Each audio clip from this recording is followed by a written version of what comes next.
Hello everyone, सबको राधे राधे, जय श्री कृष्णा, वंदे मातरम, जय हिंद। आज जो कि हमारी पॉलिटी की नेक्स्ट क्लास है और पिछली क्लास में हमने देखा था आर्टिकल 17, 18, 19, 20 चार आर्टिकल का हमने जिक्र किया था। तो फटाफट से उनका रिवाइज कर लेते हैं। आर्टिकल 17 में हमने देखा था अनटचेबिलिटी है, छुआछूत है, अस्पृश्यता है, उनका अंत है वो होना चाहिए। फिर इसके लिए एक छोटा सा अधिनियम भी बनाया था, अस्पृश्यता अधिनियम 1955 में, 1976 में इसका कुछ संशोधन भी किया था। ये सारी बातें हमने आर्टिकल 17। आर्टिकल 18 में हमने देखा था कि उपाधियों का अंत है वो होना चाहिए, उपाधियों का अंत होना चाहिए, बल्कि शिक्षा और सेनाओं के मामले में आप उपाधि है वो रख सकते हो। राज्य आपको कोई उपाधि नहीं देगी, बल्कि सार्वजनिक समुदाय के लोग हैं वो आपको उपाधि है वो दे सकते हैं। आर्टिकल 19 में हमने देखा था वाक और अभिव्यक्ति की स्वतंत्रता। फिर हमने इसको अलग अलग पार्ट में डिवाइड किया था कि भाई आप कोई भी संघ है, संगठन है, पार्टी है, समूह है, कुछ भी बना सकते हो, बस शांतिपूर्ण होना चाहिए, हिंसात्मक नहीं होना चाहिए। फिर हमने देखा था अबोध विचरण का अधिकार है, आजीविका का अधिकार है, संपत्ति का अधिकार, संपत्ति के अधिकार को फिलहाल है जो कि पहले हटा दिया गया, उसका जिक्र हम आगे भी करेंगे। फिर हमने आर्टिकल 20 में हमने देखा था कि दोष सिद्ध व्यक्ति के कुछ संरक्षण का प्रावधान भी वो भी किया गया है, जैसे कि किसी भी व्यक्ति को है जो कि भूतलक्षी अधिनियमों के माध्यम से उसे सजा है, दंडित है, वो नहीं कर सकते। किसी एक अपराधी को दो अपराध के, जो कि एक अपराध के कारण 2 बार सजा है, उसको नहीं मिलेगी। ये सारी बातें हमने देख ली थी। फिर हम आगे आ जाते हैं, आर्टिकल 21 का थोड़ा सा जिक्र कर लेते हैं। तो देखते हैं आर्टिकल 21 है वो और क्या कहता है। पॉलिटी में है जो कि आर्टिकल 21 कौन सी बात कहता है। आर्टिकल 21 सीधी सीधी बात कहता है कि प्राण और दैहिक स्वतंत्रता के आपके पास क्या है, अधिकार है। इसको थोड़ा सा हम एक्सप्लेन है वो करेंगे। सीधा सीधा कहता है ये प्राण व दैहिक स्वतंत्रता का अधिकार, दैहिक स्वतंत्रता का अधिकार। समझो भाई क्या है। जैसे कि प्राण और दैहिक स्वतंत्रता का अधिकार तो आपके पास है ही है। कोई भी व्यक्ति, कोई भी जो कि संसद मान लो, राज्य मान लो, कोई संघ मान लो, कोई ऐसा कानून एक्ट नहीं बना सकते जिससे हमारे जो कि प्राण और दैहिक की स्वतंत्रता क्या हो जाए, भंग हो जाए। ऐसा तो बना ही नहीं सकते। क्या इसमें और भी कुछ जोड़ा गया? और इसमें बहुत ज्यादा जोड़ा गया है, बहुत सारे अधिकार इसमें मिले हैं। लेकिन उससे पहले मैं आपको कुछ बातें और बता दूं। एक केस है जिसका नाम था ए के गोपालन केस, ए के गोपालन केस। ये था भाई 1950 का। एक केस हो रहा है जिसका नाम था मेनका गांधी केस, मेनका गांधी केस। ये कब का है? ये है 1978 का। ये मैं क्यों बता रही हूं तो देखो, इसमें वही इन दोनों में है 21 वाले आर्टिकल का कुछ विरोध है वो किया गया है। जैसे मैं आपको मेनका गांधी केस के बारे में बताऊं तो ये एक बार एयरपोर्ट यानी कि विदेश यात्रा के लिए जा रही थी। तो भाई जो कि एयरपोर्ट वाले बोले कि भाई आपको है जो कि हम विदेश नहीं भेज सकते। आप क्यों नहीं भेज सकते? हमारे जो कि भारत देश को है कुछ खतरा हो सकता है, इसलिए आपको नहीं भेज सकते। मेनका गांधी जी चली गई सुप्रीम कोर्ट के पास। तो भाई इन्होंने कहा कि भाई ये मेरे गरिमा में जो कि जीवन के ये विरुद्ध है। फिर कोई भी मान लो, कोई भी छोटा मोटा ये लेके गई, फिर कोई भी छोटा मोटा मान लो कि गरिमा में अधिकार के विरुद्ध हो, सुप्रीम कोर्ट गए, सुप्रीम कोर्ट ने उसको लागू कर दिया। जैसे कि मैं आपको छोटा सा एक किस्सा सुनाना चाहूंगी। एक जो कि ट्रेन में एक व्यक्ति बैठा था, सरकारी कोई दफ्तर ही था मान लो, और वहां का टीटी है वो बार बार है जो कि चेक कर रहा था कि टिकट दिखाओ, टिकट दिखाओ, टिकट दिखाओ। तो वो व्यक्ति बोला, अरे मैं तो सुबह से ही ट्रेन में बैठा हूं, तू बार बार मेरी टिकट क्यों चेक कर रहा है? तो वही कहा, नहीं चेक करनी पड़ती है, ट्रेन में हर स्टेशन पे बंदे उतरते हैं, चढ़ते हैं, तो चेक तो करनी पड़ती है। तो वही कहा, सोने दे मेरे को। तो भाई कुछ नोक झोंका, कुछ झगड़ा वगैरह हो गया। तो भाई उस प्रकार है टीटी ने है बहुत बार, पहले तो वो जो कि रात में 4 बार ही चेक करता, लेकिन फिर है उसके बाद उन्होंने बहुत बार चेक कर लिया, मान लो 10 बार चेक कर लिया। तो भाई वो व्यक्ति, सरकारी दफ्तर वाला व्यक्ति, सुप्रीम कोर्ट में गया और कहा ये मेरे जो कि गरिमा में जीवन के विरुद्ध है। सुप्रीम कोर्ट ने एक अधिकार और जोड़ दिया कि सोने का अधिकार, नींद लेने का। ये सारे के सारे मैं आपको बताऊंगी। जैसे कि इनमें हम अंतर देखें तो भाई इसमें अंतर है वो क्या है। इसकी बात करूं तो ये इसमें है जो कि संकीर्ण व्याख्या है वो बताई गई। मतलब देखते जाओ, संकीर्ण व्याख्या इसमें बताए गए मेनका गांधी वाले केस में है। इसमें जो कि 21वें आर्टिकल का एकदम विस्तार से वर्णन कर दिया, विस्तृत व्याख्या।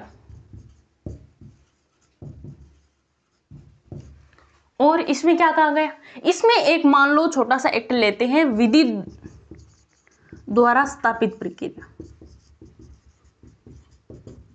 स्थापित प्रक्रिया, इसमें है विधि के सम्यक प्रक्रिया, विधि के सम्यक प्रक्रिया। थोड़ा सा समझना बातों को, ये क्यों लिखवा रहे हो आप, ये आपको पता होना चाहिए। विधि द्वारा स्थापित प्रक्रिया और विधि के सम्यक प्रक्रिया दोनों हमने कहां से लिए हैं, ये तो हमने ली थी जापान से, प्लस में जो कि ब्रिटेन से, 2 देशों से ली थी हमने। वो ली थी हमने यूएसए से। इसमें कहा क्या है, इसमें भी कहा गया है कि मान लो कोई भी, मान लो यहाँ की कोई भी सरकार मान लो कि कोई ऐसा केस बना दे जो एक तो वो प्राकृतिक न्याय के विरुद्ध हो, दूसरा उसका कोई लॉजिक ही ना हो, तीसरी बात कि भाई उसका जो कि अन्याय हो वो न्याय नहीं है, फिर भी क्या करेगी, फिर भी सुप्रीम कोर्ट उसका संशोधन है, न्यायिक पुनरावलोकन है, वो नहीं कर सकती। ऐसा क्या हुआ भाई, हो गया। जैसे मान लो मैं आपको एक उदाहरण दूं कि भाई क्लास में जो भी बंदा आएगा, मान लो सर्दी पड़ रही है भयंकर वाली, और जो भी बंदा या बंदी आएगा कि जो क्लास का फैन चालू कर देगा उसको क्या मिलेगी, फांसी की सजा मिलेगी। तो भाई क्लास के और सारे स्टूडेंट हैं, वो गए सुप्रीम कोर्ट के पास कि भाई ऐसा कोई कानून थोड़ी ना होता है, इतनी सी बात के लिए आप व्यक्ति को फांसी की सजा सुना सकते हो। तो भाई सुप्रीम कोर्ट ने जाके कहा हाँ भाई ये है, एकदम से लॉजिक है, ऐसा होना भी चाहिए। लेकिन हमें दिख रहा है कि भाई सरकार कह रही है लॉजिक है, लेकिन इसमें तो हमें कोई लॉजिक नहीं दिख रहा, अतार्किक है ये तो। प्राकृतिक न्याय के विरुद्ध हो रहे हैं, प्राकृतिक न्याय के विरुद्ध।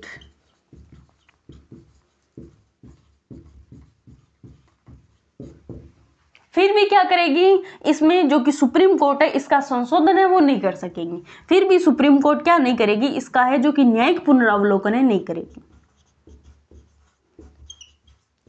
न्यायिक पुनरावलोकन नहीं करेगी। कोई बात नहीं भाई, ये तो समझ गए, एक उदाहरण के रूप में आपने बता दिया।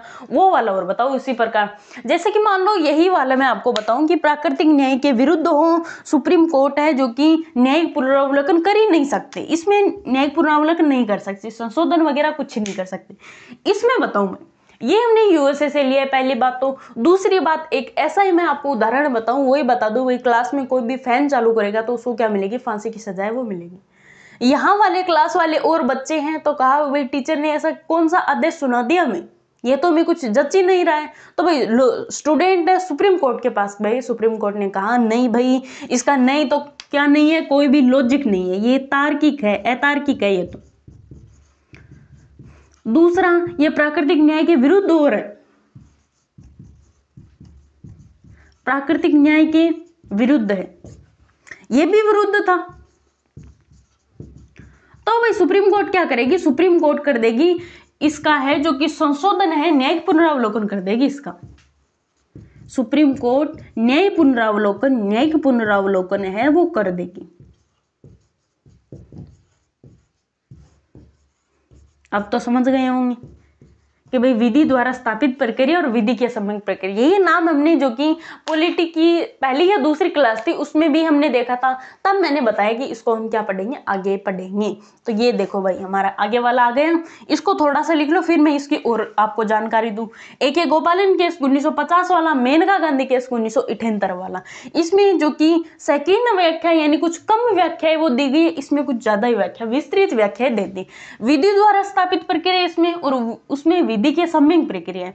इसमें कहा कि भाई आप ऐसे कोई भी कानून बना दो, एक्ट बना दो, उसमें आपको क्या करना है कि ये चाहे सुप्रीम कोर्ट इसका संशोधन करेगा ही नहीं, उसका न्यायिक पुनरावलोकन करेगा ही नहीं, चाहे वो जो कि लॉजिकल हो चाहे ना हो, चाहे न्यायिक पुनरावलोकन के जो कि विरुद्ध हो, कैसा भी हो, सुप्रीम कोर्ट उसका संशोधन करेगी नहीं, कुछ लेना देना ही नहीं है। ये हो गया भाई आपका जो कि A.K. गोपालन केस में, उसमें कहा नहीं ऐसा कोई अलॉजिक यानी कि किसका कोई लॉजिक ही नहीं होगा, प्राकृतिक न्याय का विरुद्ध हो या ना हो, फिर भी हम इसका क्या कर सकते हैं, संशोधन कर सकते हैं। सुप्रीम कोर्ट को अच्छा नहीं लगा तो ठीक है, ये उतार लो। फिर हम बात कर देंगे, इसमें कहा गया है भाई आप है जो कि गरिमामय जीवन कैसे दोगे लोगों को, तो भाई इन्होंने कहा गरिमामय जीवन हमें जो कि किसी भी व्यक्ति के साथ अहिंसात्मक है वो नहीं करेंगे, किसी भी व्यक्ति को मारेंगे नहीं, ठीक है, आप इतना ही कहना चाहोगे। मेनका गांधी केस में सुप्रीम कोर्ट ने कहा नहीं भाई, जो कि एक तो हम व्यक्ति को है जो कि प्राण और देह की स्वतंत्रता देंगे, फिर ऐसी वाली स्वतंत्रता नहीं देंगे कि भाई व्यक्ति है वो पशुवत जीवन है वो जीता रहे, जिसका उसका अधिकार है वो वैसा वैसा कर सकता है। इसमें भाई कहा कि हम है जो कि व्यक्ति को मारेंगे नहीं, प्राण और देह की स्वतंत्रता देंगे, पर क्या करेंगे, इसको एक पशुवत जीवन है वो दे देंगे। तो भाई ये थोड़ी सी व्याख्या है, इसमें और ध्यान में रखना। चलो ये हो गया होगा आपका, थोड़ा सा ऊपर लिख लेते हैं।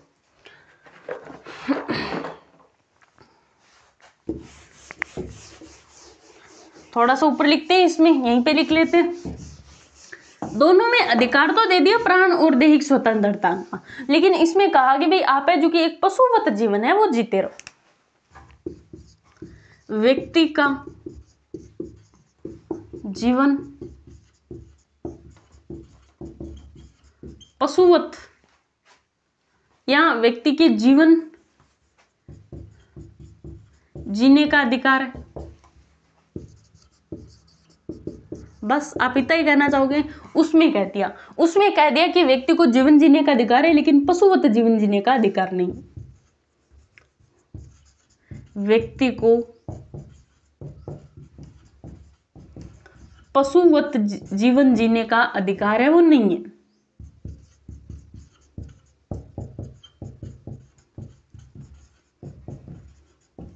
अधिकार नहीं है।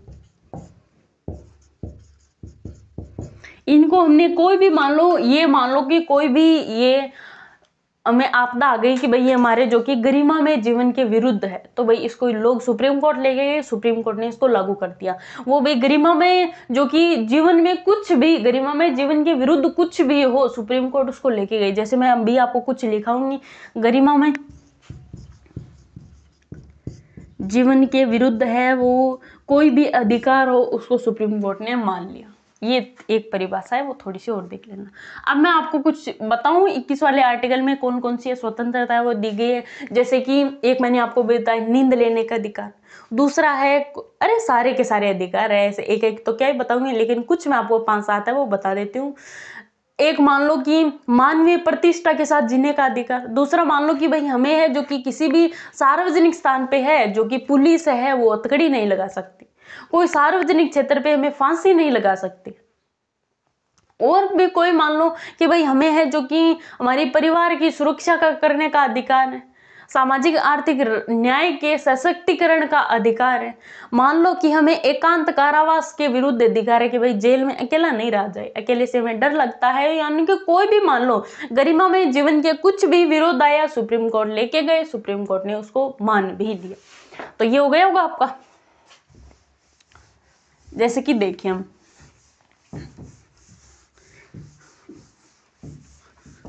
कुछ 5-7 है वो लिख लेते हैं, और तो आपको है सारे के सारे लक्ष्मीकांत में वो मिल ही जाएंगे। जैसे कि मान लो पहले वाला लिखूं तो मैं मानवीय प्रतिष्ठा के साथ जीने का अधिकार, मानवीय प्रतिष्ठा के साथ जीने का अधिकार,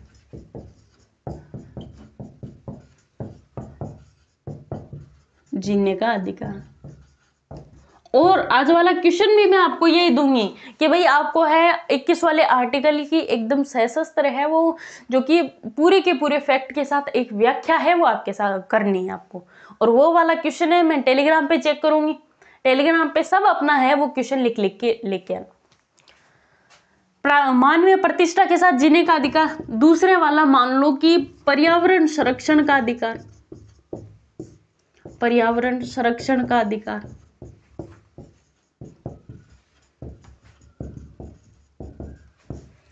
स्वास्थ्य का अधिकार,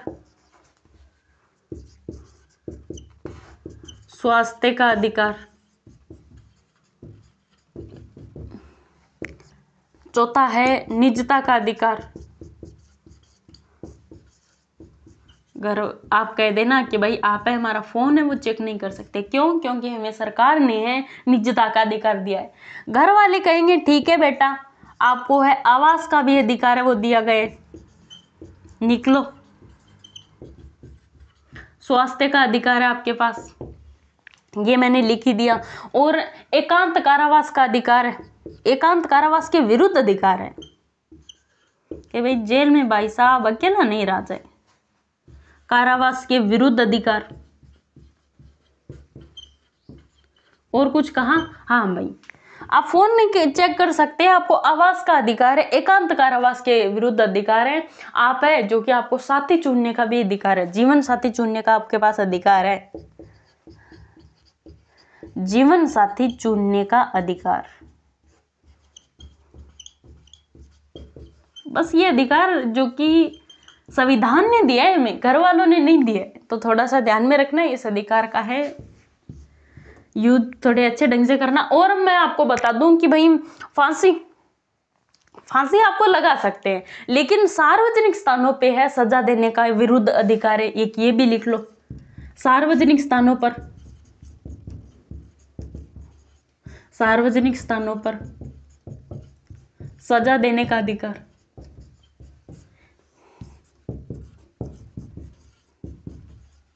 मान लो कि किसी ने कोई क्राइम कर दिया और पुलिस वाले कह रहे हैं नहीं, हम तो इसको सार्वजनिक क्षेत्र पे है वो मारेंगे, इसको सजा देंगे।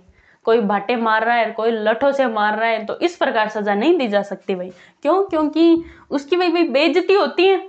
दूसरा, मान लो कि फांसी सार्वजनिक स्थानों पे है, फांसी के विरुद्ध अधिकार। सार्वजनिक क्षेत्रों स्थानों पर फांसी के विरुद्ध अधिकार,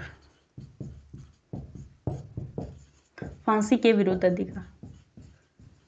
तो आपका एक क्वेश्चन अवश्य उठेगा कि भाई ऊपर वाले में आपने बताया कि सार्वजनिक स्थानों पे फांसी नहीं दे सकते, क्यों? क्योंकि व्यक्ति को आती है शर्म। तो नीचे वाले तो व्यक्ति खुद ही मर रहा है, फांसी दी जा रही है, तो फिर काहे की शर्म? फिर तो सार्वजनिक स्थानों पे दे दो, चौराहे पे उल्टा लटका के, या फांसी उसको दे दो। नहीं भाई, उसकी तो बेइज्जती हो रही है, साथ साथ में घर वालों की भी तो कोई इज्जत होगी।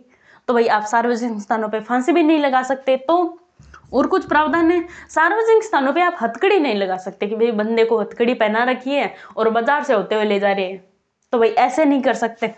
सार्वजनिक स्थानों पर हथकड़ी के विरुद्ध अधिकार, बस जो कि हथकड़ी के विरुद्ध अधिकार, गिरफ्तार भले ही कर लो, लेकिन साहब सार्वजनिक क्षेत्र पर तो नहीं लगानी चाहिए। और भाई आप है जो कि अपने परिवार की जो कि सुरक्षा करने का आपके पास पूरा अधिकार है, परिवार की सुरक्षा करने का अधिकार,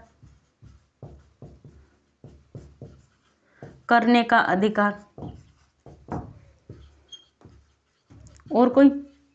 और भाई 14 वर्ष से नीचे के जो बच्चे, 14 वर्ष से कम उम्र के बच्चे, उनको एक तो निःशुल्क शिक्षा है वो दी जाएगी। ठीक है, ये भी चिपका लो, यहाँ पे लिख ले। पहले इतना है, फटाफट से नजर मार लो इन पे, फिर आगे चलो।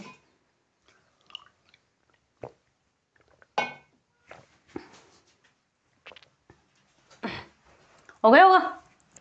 आगे वाला और देखते हैं, कुछ एक दो अधिकार और देख लेते हैं, फिर हम आगे चलें। जैसे कि मान लो कि भाई अभी मैंने आपको बताया शिक्षा के क्षेत्र वाला, कि भाई 14 वर्ष से कम उम्र के बच्चे हैं, उनको जो कि निःशुल्क शिक्षा देने का अधिकार है। अब मैं आपको यही वाली बात है आर्टिकल 21 के ए में और बताऊंगी। इसमें क्या कहा गया? 14 वर्ष से कम उम्र के बच्चों को निःशुल्क शिक्षा है वो देनी है। 14 वर्ष से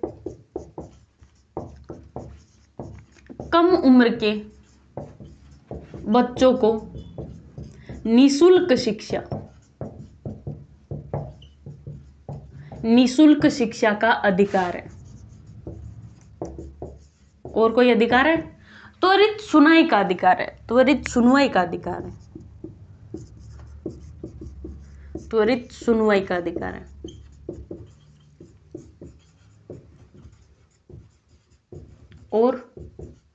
और ये तो त्वरित सुनवाई का अधिकार है भाई, सुप्रीम कोर्ट ने है जो कि फटाफट से अपना कोई भी सुनवाई वगैरह करनी है वो कर दो। दूसरी बात कि भाई आप है जो कि एक वाला आपको अधिकार और बता दूंगी, भाई आप फांसी है, कोई भी व्यक्ति है, मान लो कि एक उदाहरण, फांसी के विरुद्ध अधिकार तो है आपको सार्वजनिक, पर भाई फांसी को लंबी समय तक वो नहीं अधिकार है। जैसे कि मान लो मैं आपको एक छोटा सा अधिकार देता हूँ, उदाहरण बताती हूँ। जैसे कि मान लो ए व्यक्ति है, ए व्यक्ति ने, सुप्रीम कोर्ट ने कहा, जो कि कोर्ट ने कह दिया कि भाई आपको है जो कि 25 मार्च को आपको फांसी होगी।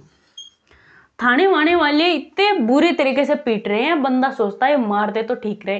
तो भाई कहा, सुप्रीम कोर्ट ने कह दिया कि आपको 25 मार्च को या मई को आपको क्या मिलेगी, फांसी मिलेगी। मान लो मार्च को मिलेगी। सुप्रीम कोर्ट ने कहा धीरे धीरे, मान लो कि 24 आई, 23 आई, 24 आई, डेट धीरे धीरे नजदीक आने लगी। सुप्रीम कोर्ट ने कहा नहीं भाई, इसको 25 मार्च को नहीं मिलेगी, तो इसको अप्रैल में सजा देंगे। अप्रैल में कब? 30 अप्रैल को देंगे।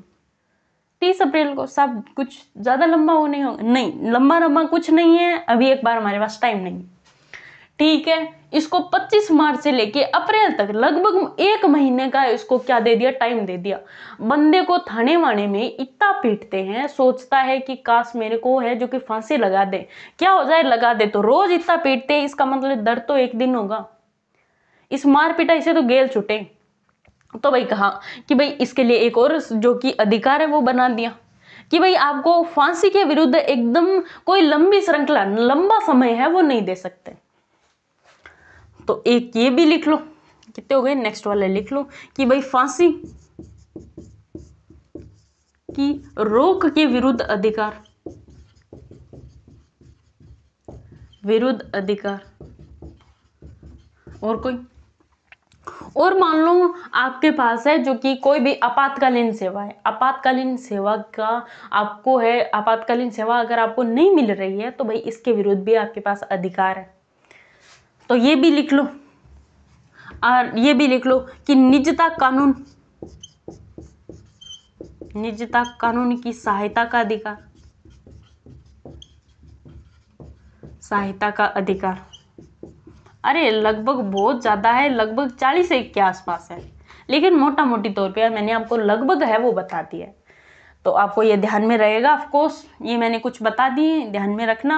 और बाकी आप है जो कि लक्ष्मीकांत में वो देख लेना, वो सारे के सारे आपको है जो कि मिल जाएंगे। कोई याद रहे तो भली बात, नहीं याद रहे तो एक कहानी टाइप का है वो याद कर लेना। जैसे मैंने आपको कुछ यहाँ पे बता दिए, कुछ तो याद होंगे। अगर ऐसे भी नहीं याद होते भाई, ऑप्शन में आपको मिल जाए कि भाई ये तो नहीं था। जैसे मान लो एक आपको मिल जाए कि शिक्षा का अधिकार, तो भाई इसमें आपको ध्यान रहना चाहिए कि भाई हाँ इसमें है, ये वाला भी नहीं था 21 वाले में, ये वाला भी नहीं था, ये वाला भी नहीं था, ये हो सकता है।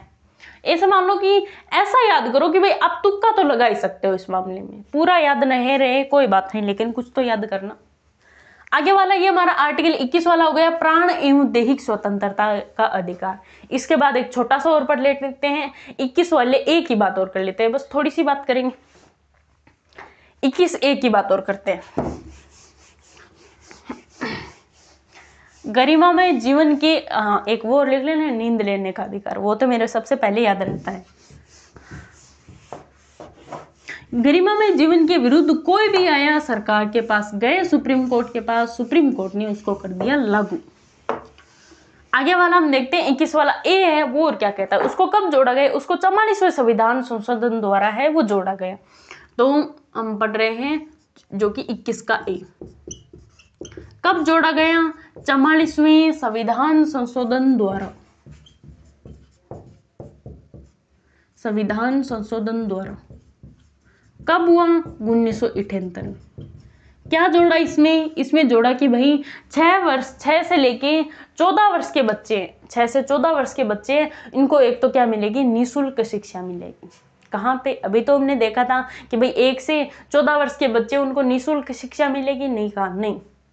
वहां पे हमने लिखा था कि 1 से लेके जो कि 14 वर्ष के बच्चों तक। यहाँ पे हम बता रहे हैं कि भाई 14 वर्ष के बच्चे तो होने चाहिए, 6 से 14 वर्ष, या वहां पे हमने 6 से 14 देखा था, यहाँ हमने देखेंगे 14 वर्ष से कम बच्चों को। 14 वर्ष से कम बच्चों को क्या मिलनी चाहिए, निःशुल्क शिक्षा। और कोई निःशुल्क शिक्षा तो मिलनी चाहिए। मान लो सरकारी में जाएंगे तो निःशुल्क शिक्षा मिल जाएगी, लेकिन प्राइवेट में जाएं, कोई निजी स्कूलों में जाएं तब क्या मिलेगी, तो भी मिलनी चाहिए।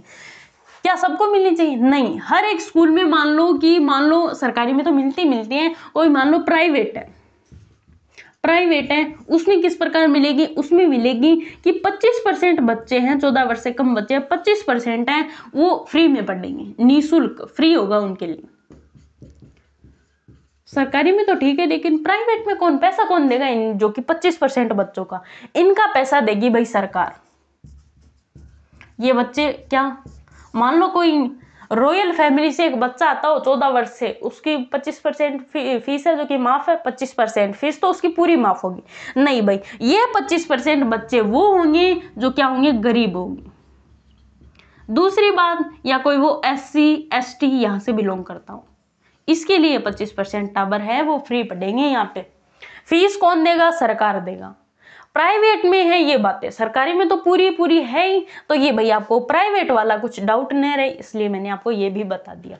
तो इसको भी लिख लेते हैं।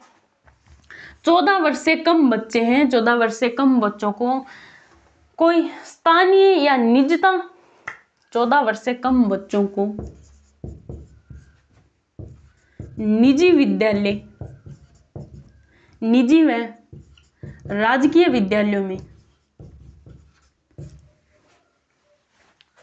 राजकीय विद्यालयों में, लेकिन यहाँ पे तो हम जो कि वो निजी विद्यालयों की बात कर रहे हैं, वहां पे तो हमने देख लिया था कि सरकारी वालों, वहां तो हमने देख लिया। चलो यहाँ पे निजी वाला ही लिख लो। अभी हमने वो देखा कि 6 से 14 वर्ष के बच्चे हैं, उनको निःशुल्क शिक्षा है वो मिलनी चाहिए। तो यहाँ पे लिख लो निजी विद्यालयों में,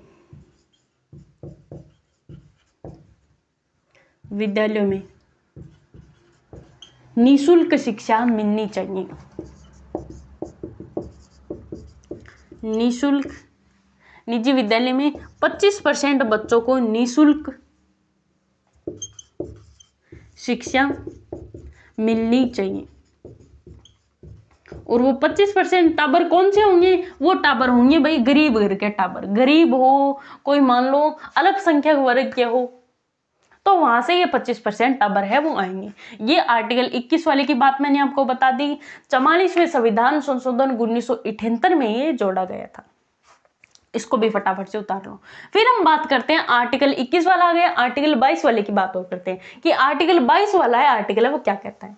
जैसे मान लो उसमें कहा गया है कि भाई कोई भी मान लो गिरफ्तारी के विरुद्ध है, कोई भी मान लो कि एक तो निवारक निरोध है, एक गिरफ्तारी के विरुद्ध कुछ संरक्षण है, उसकी बात की गई। उससे पहले ये फटाफट से 2 शब्द उतार लो।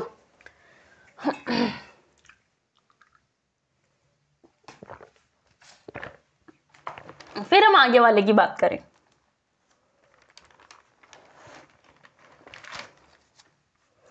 आगे वाला आर्टिकल है वो और क्या कहता है, आर्टिकल है 22 वाला है, उसकी बातें और देख लेते हैं थोड़ी सी।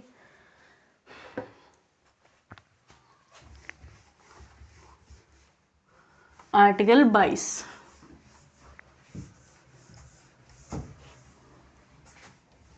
इसमें तो हमने देख लिया प्राण और दैहिक स्वतंत्रता का अधिकार है। आगे वाले और देखते हैं, पहले कुछ थोड़ा सा समझना। जैसे मान लो एक व्यक्ति है जो कि गिरफ्तारी व्यक्ति को कुछ संरक्षण है वो दिया गया है, एक जो कि गिरफ्तारी व्यक्ति है, दूसरा निवारक निरोध है। निवारक निरोध की मैं आपको परिभाषा बताऊंगी, पहले हम देखते हैं गिरफ्तारी। गिरफ्तारी के विरुद्ध में कुछ संरक्षण यानी कि इसको कुछ है छूट है वो दी गई है। कौन कौन सी छूट दी गई है? जैसे मान लो पहली बात तो ये होनी चाहिए कि भाई आप इसको गिरफ्तार तो कर रहे हो, लेकिन उसके पास है आपके कुछ है जो कि सबूत होने चाहिए आपके पास, इसको गिरफ्तार तो कर रहे हो। तो भाई पहला तो मांगता है इसका सबूत है वो मांगता है। दूसरी वाली बात है कि समय आने पर इसको क्या किया जाएगा, एक तो मांगता है इसका सबूत, दूसरी वाली इसको मानता है कि भाई आप इसको जो कि गिरफ्तार तो कर रहे हो, 24 घंटे के अंदर अंदर आपको क्या करना है, इसको कोई स्थानीय मजिस्ट्रेट के पास है, थाने वाने से कोई स्थानीय मजिस्ट्रेट के पास है वो पहुंचाना है, स्थानीय मजिस्ट्रेट पहुंचाना है। तीसरे वाले एक अधिकार और दिया गया है कि भाई इसमें आप ले जा रहे हो 24 घंटे में इसको जो कि स्थानीय मजिस्ट्रेट में भी ले जा रहे हो। तीसरी वाली बात कहता है कि भाई आप इसको कोई भी मान लो इसको वकील की जरूरत पड़े तो सरकार इसको वकील देगी। ऐसा करना पड़ेगा आपको कि भाई ये बंदा है अकेला गिरफ्तार है, कोई इसके मान लो कोई साथ में कोई परिवार वाले आए नहीं इसको छुटाने के लिए, तो बंदा अकेला क्या करे। तो भाई इसको है समय आने पर वकील की सुविधा भी दी जानी चाहिए, जो इसका क्या कर सके, केस है वो लड़ सके। ठीक है, किस किस को नहीं दिया गया? एक तो ये सिर्फ किसको दिया गया है? भारतीय नागरिक को। भारतीय नागरिक को, विदेशी नागरिक को ये नहीं दिया गया, विदेशी नागरिक को नहीं दिया गया, बस ये विदेशी नागरिक को नहीं दिया गया, इतनी सी बात याद रखना। दूसरी वाली, और मान लो कोई आतंकवादी है, इसको वगैरह को, एक और लिख लो, कोई आतंकवादी देश के विरुद्ध हो कोई भी, ऐसे कोई, ये दोनों तीनों हैं, ये संरक्षण इसको नहीं देंगे। दूसरे वाला एक और आता है, फैक्ट आता है, निवारक निरोध। निवारक निरोध ये और क्या होती है? ये शब्द नया कहां से लेके आए? जैसे मान लो निवारक निरोध, इसने तो भाई कबूल कर लिया कि हाँ मैंने गिरफ्तार किया है, ठीक है, इसको हम पकड़ लेते, मान लो कोई शक के आधार पे, सरकार इसको जो कि शक के आधार पर पकड़ ले, जब मान लो कि कल सुबह है ये व्यक्ति कोई क्राइम, किसी व्यक्ति को मारने वाला है, कोई क्राइम करने वाला है, उससे पहले पहले इसको पकड़ लो।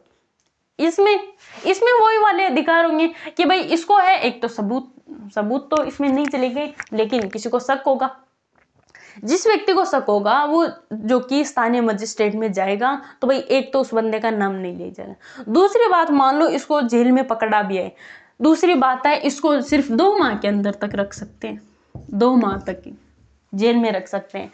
3 माह का है जो कि प्रावधान है, वो भाई ये केस है सुप्रीम कोर्ट में चल रहा है, लेकिन अब तक है उसका पूरा निर्णय नहीं हुआ है। सलाहकारी बोर्ड में अभी तक ये है कि भाई यहाँ से है, पहले ये 3 महीने था, पहले ये 3 महीने था, अब कहते हैं कि इसको 2 महीने कर दें, ऐसा कुछ है जो कि सलाहकारी बोर्ड में ऐसा जिक्र चल रहा है। दूसरी बात, इसको भी समय आने पे वकील की जरूरत पड़ेगी, भाई इसको भी वकील दो, वकील की सुविधा।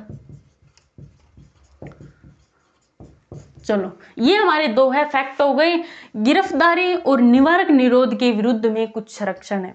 इसमें कौन से? इसमें एक तो जो कि विदेशी नागरिक है, विदेशी नागरिक के विरुद्ध है, ये नहीं है। दूसरा वही वाला आतंकवादी या इसमें ये नहीं है। और इसमें लिख लो भाई आर्टिकल 22 में, इसमें क्या कहता है? गिरफ्तारी व निवारक निरोध के विरुद्ध संरक्षण, निवारक निरोध के विरुद्ध संरक्षण।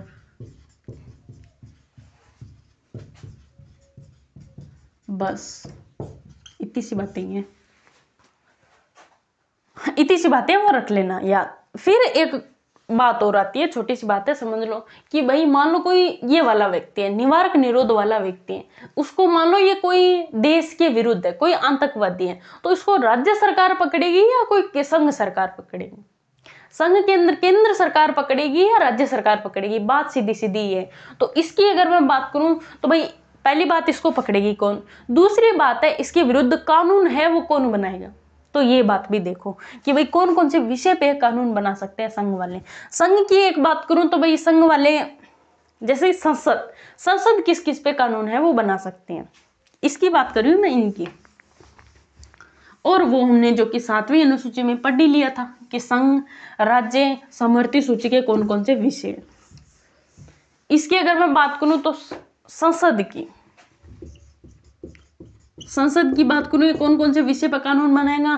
पहली बात है रक्षा, दूसरी बात है जो कि विदेशी या देश की सुरक्षा, देश की सुरक्षा। तीसरी है, 2 ही है भाई, एक तो रक्षा है, एक देश की सुरक्षा है, बस 2 ही याद रखना है।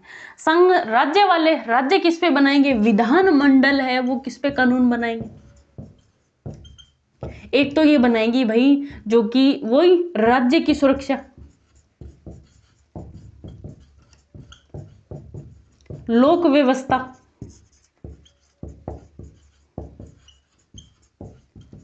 तीसरा मान लो को कोई ऐसे कोई संगठन वगैरह समिति वगैरह, उनको कोई मान लो कोई बेसिक प्राथमिक आवश्यकता की जरूरत हो, कोई सेवा कोई आपूर्ति की जरूरत हो, उसके विरुद्ध भी ये है जो कि प्रावधान है वो करेंगे।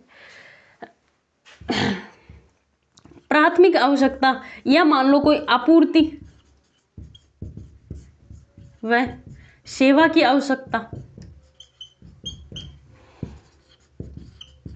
आवश्यकता के विरुद्ध है जो कि कानून है वो यही बनाएंगे। बस फिर मेरे को ये बताओ, आपके दिमाग में ये क्वेश्चन फिर उठा होगा कि देश की सुरक्षा और जो कि रक्षा और देश की सुरक्षा, बात तो एक ही है ना, क्यों घुमा फिरा के बोर्ड भर रहे हो। तो भाई देखो, अगर मैं बात करूं देश की रक्षा की बात करूं, तो देश की रक्षा होती है, मान लो कोई बाहरी निर्णय, कोई विदेशी मामले, एक तो ये विदेशी मामले में यही बनाएंगे, विदेशी मामले, एक ये और लिख लो। पहले ये देखो, रक्षा के मामले में बताऊं तो भाई देश की मान लो कोई संगठन वगैरह है, संबंध वगैरह है, कोई मान लो लड़ाई वड़ाई हो गई, देश के बाहरी निर्णय है, उनको तो कहते हैं रक्षा। देश के अंदर मान लो कोई गड़बड़ है, कोई खड़बड़ी है, तो उसको कहते हैं देश की सुरक्षा। ये बाहरी निर्णय है, ये आंतरिक निर्णय। इसमें बाहर का है जो कि सुरक्षा रक्षा की जाती है, और इसमें अंदर की सुरक्षा है वो की जाती है, बस बात एक ही है। अब भाई ये मैंने आपको बता दिए, यहाँ पे संसद कानून बनाएगी, यहाँ पे विधानमंडल है वो कानून है वो बनाएगी। बस आज की क्लास में हमने पढ़ लिया आर्टिकल 21 वाला, आर्टिकल 22 वाला। आगे कल वाली क्लास में हम जो कि हमारा एक नया जो कि पार्ट है वो स्टार्ट हो जाएगा, शोषण के विरुद्ध अधिकार, आर्टिकल 23 से आगे हम कल है वो पढ़ेंगे। और भाई कुछ दिनों से मैं आपको है जो कि एकदम कंटिन्यू क्लासें है वो नहीं रख रही हूँ, तो आज के बाद आपकी क्लासें वो भी एकदम कंटिन्यू है वो आएगी, कोशिश करूंगी। अभी तक मेरे को कुछ टाइम का है प्रॉब्लम आ रही थी, तो चलो भाई। और आज वाला क्वेश्चन है आर्टिकल 21 को एकदम अच्छे से लिख के टेलीग्राम पे है जो कि शेयर करना, वहां पे हम सबके सब आंसर राइटिंग है वो करते हैं। और कल मैं आपको है यहाँ से PYQ वाले क्वेश्चन है वो भी बताऊंगी कि भाई इस आर्टिकल से ये आया, इस आर्टिकल से ये आया। तो थैंक यू भाई, आज वाली क्लास में इतना ही पढ़ेंगे। कोई भी डाउट हो, कोई भी कंफ्यूजन हो तो मुझे कमेंट कर देना, कमेंट का आंसर मैं आपको नेक्स्ट वाले वीडियो के अंदर सबसे पहले दूंगी। तो आज वाली क्लास में इतना ही पढ़ेंगे, आई होप आपको समझ में आ गया। तो मिलते हैं कल वाली पॉलिटी वाली क्लास में, तब तक के लिए आप सभी को राधे राधे, जय श्री कृष्णा, वंदे मातरम, जय हिंद।